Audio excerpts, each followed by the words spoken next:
Namaste everyone. Thank you for joining in this video. So some time ago, I actually made a video telling the real meaning of the Saturn, the aspects of Saturn, what does the third aspect of Saturn mean, or what does the seventh aspect mean, or what does the 10th aspect of Saturn mean. But then a few people actually asked me to make a similar video on the other planets having special aspects. Okay. So apart from Saturn, Mars, Jupiter and Rahu, the nodes, they also have special aspects. So this video is about understanding the real meaning of, the aspects of Mars. And as we know, Mars will always aspect the fourth, the seventh, and the eighth house from its natal position. And there is a reason why Mars has been given these three aspects. And all these three aspects have different meanings. You cannot interpret all the three aspects in the same way. Okay, so we'll cover everything in this video, but then before we get into the topic, please subscribe to the channel, like the content, share your feedback in the comment section, and if you want a discussion regarding your chart, you're always welcome to reach out at the number given in the description box. Okay, so what does Mars represent? Mars represents our willpower, our courage, ability to take actions, our aggression, our anger, our fighting ability. It represents the male brother, the male siblings, male friends. Okay, it also is the karaka for land. All right, and in Vedic astrology, Mars has been given three aspects. Mars aspects the fourth house from its position, the seventh house from its position, and the eighth house from its position. So, for example, say Mars is in the first house, for example, then it'll aspect the fourth house, the seventh house, and the eighth house. Okay. Similarly, if Mars is in the third house, then it'll aspect the sixth house, the ninth house, and the 10th house. So, in this way, Mars aspects three different houses from its place. And the two aspects, that is the fourth house and the eighth house aspect, they are special aspects. Okay. But then there is a reason why Parashara has given Mars two additional aspects. Okay.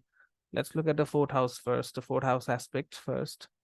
The fourth house is the house of home, land, and real estate. Okay, and Mars, as I said, is the karaka for for land, and a joint karaka for real estate along with Saturn. Okay, and we also know that Mars is the karaka for efforts and actions. Okay, and Saturn, of course, is another planet that rules our karma, but the effort that we put, the action that we take, those are ruled by Mars. Okay, so that is the reason Mars has been given this fourth house aspect by Parashara. The eighth house, of course, is the house of death and rebirth, transformation, change, and so on.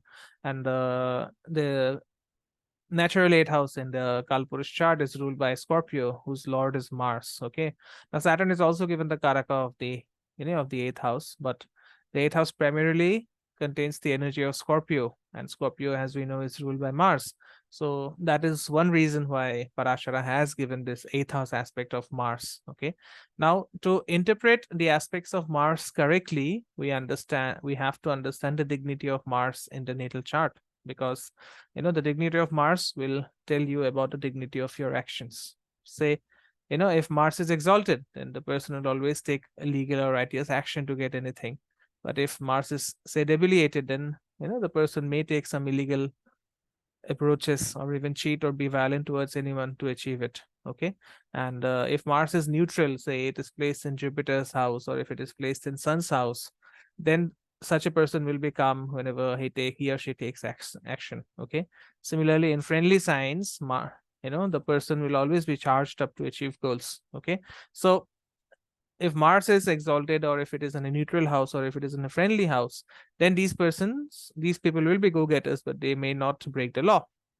However, if Mars is in an enemy house, or if it is debilitated, then such a person will always be aggressive and frustrated and can be violent.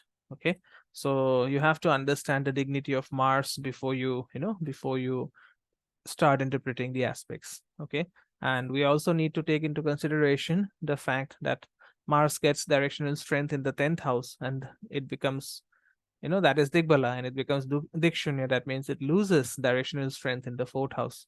So, the position of Mars in these houses will also change the interpretation of its aspects. Okay, And then you also need to consider the energy of the houses which Mars rules in a particular chart through its signs Aries and Scorpio. Okay. And we know that the maturity age of Mars is 28 to 31.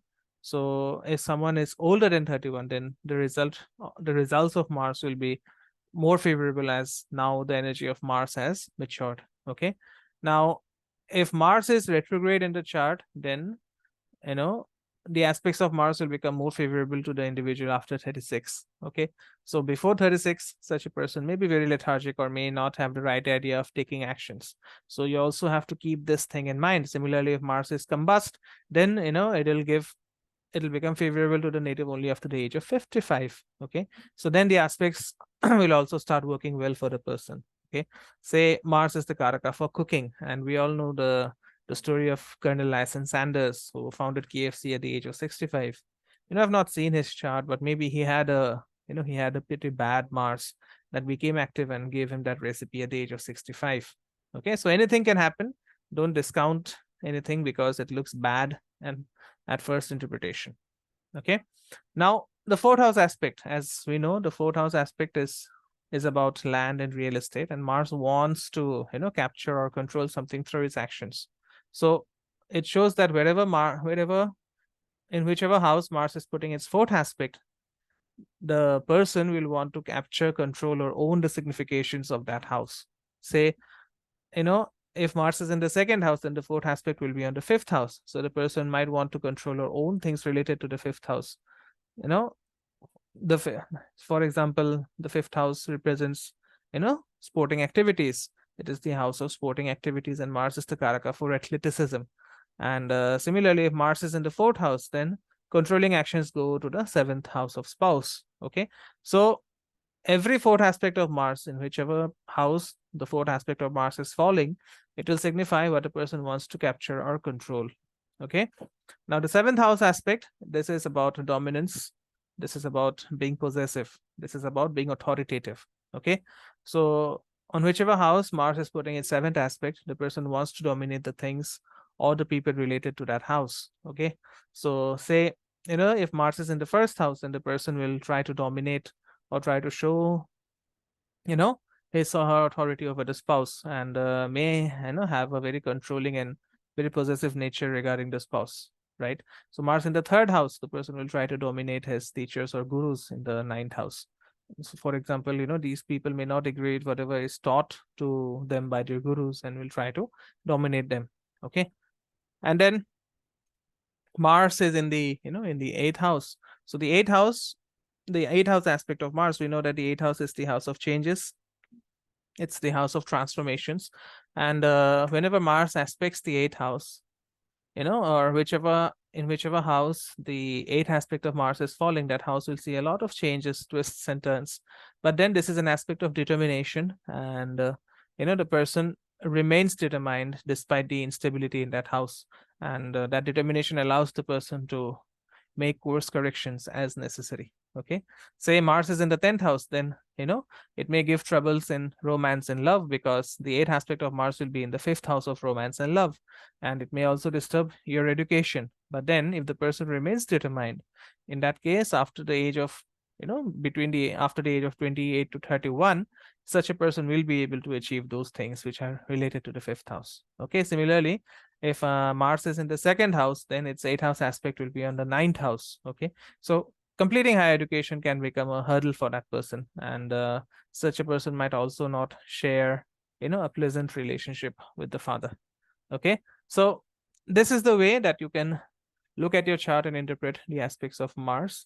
Again, as I said, the dignity of Mars is very important. In whichever sign Mars is placed is very important. Okay. So this is a basic idea that I wanted to provide about how the aspects of Mars work in the chart. And remember, Mars is all about action, energy, control, dominance, and determination. Okay. So try to use your Mars, and if you have a good Mars, of course, good results will follow. So that's it from me in this video. Kindly subscribe to the channel, and please share with your friends and family if you think this content has given you some amount of value. So I'll see you soon in yet another video. Till then, namaste. Om Gurave Namah.